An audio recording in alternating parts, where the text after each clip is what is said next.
किसी ने क्या खूब कहा है कि मैंने भगवान से पूछा कि कैसे होती है तेरी पूजा, तो भगवान ने कहा कि तू खुद मुस्कुरा औरों को भी मुस्कुराने दे, बस हो गई मेरी पूजा। राधे राधे दोस्तों, मैं आपका अपना संदीप आज आपके बीच में एक छोटी सी स्टोरी लेकर के आए हुए हैं। एक बार एक आदमी था, उसके पास एक बाइक था जिसको वो यूज़ में नहीं ले रहा था, वो सिर्फ रखा हुआ था क्योंकि उसके पास अब एक नया कार आ गया था और उसी कार से वह ऑफिस जाया करता था। तो उसने सोचा क्यों ना मैं अपने इस बाइक को बेच दूँ।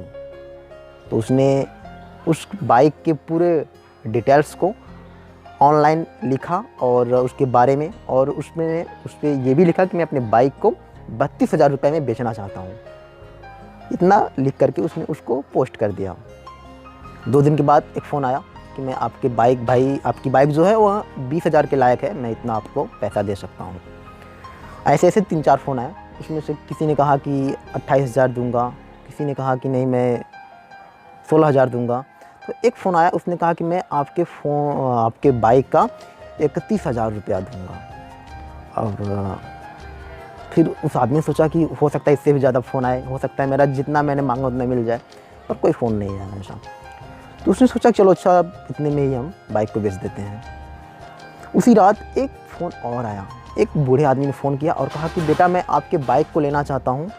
मेरा एक बेटा है, इंजीनियरिंग के लास्ट ईयर में है, वो इंजीनियरिंग कर रहा है और वह पिछले सालों से, मतलब जब से उसका एडमिशन हुआ है वह तब से कॉलेज जाता है, पर वह किसी से या तो लिफ्ट मांग के या तो बस से या तो ऑटो से जाता है। पर मैं ये सोच रहा हूँ कि इस बार जो लास्ट ईयर है उसका अपने बाइक से हो जाए कॉलेज, इसलिए मैं आपके बाइक को लेना चाहता हूँ।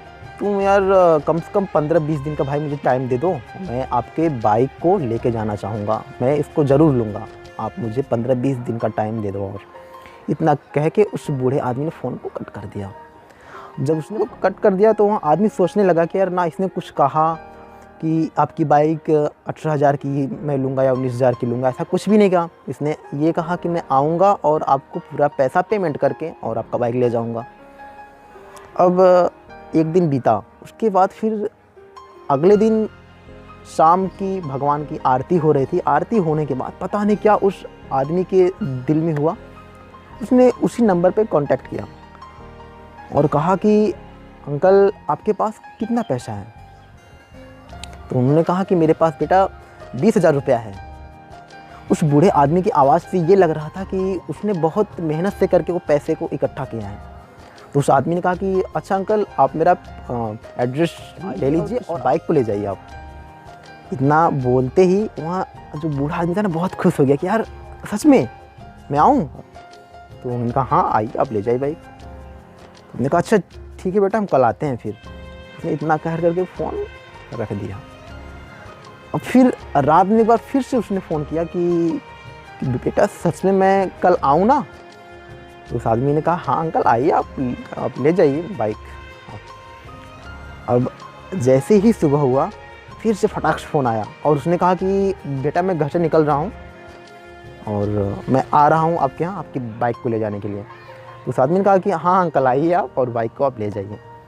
अब जब वो बूढ़ा आदमी अपने बेटे के साथ उस आदमी के घर पे आता है तो उसने फटाक से एक जेब में से एक गड्डी निकालता है और वहाँ उस आदमी के हाथ में देता है। बोलता है कि बेटा आप इसको काउंट कर लो, गिन लो, ये पूरे 20,000 रुपया है।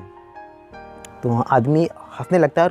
उसने उस नोटों को देखा, उसमें कोई 500 का नोट, कहीं पे 200 का नोट, कहीं पे 100 का नोट और कहीं कहीं पे तो 10-10 का नोट भी था।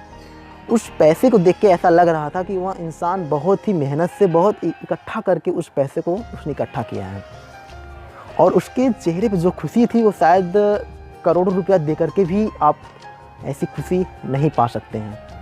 तब उस आदमी ने उसी गड्डी में से 500 रुपया निकाल के उस बूढ़े आदमी को दे दिया और कहा कि अंकल आप जाते वक्त घर पे आप मिठाई लिए जाइएगा, क्योंकि उस आदमी को लग रहा था कि यार जिस तरह से इसने पैसा इकट्ठा किया है हो सकता है इसके पास मिठाई के लिए भी पैसे ना हो। और उस आदमी जो बूढ़ा था और जो उसका बेटा था, उस आदमी को इतना आशीर्वाद दे रहे थे कि पूछिए मत, बहुत वो लोग, क्योंकि वो बहुत खुश थे।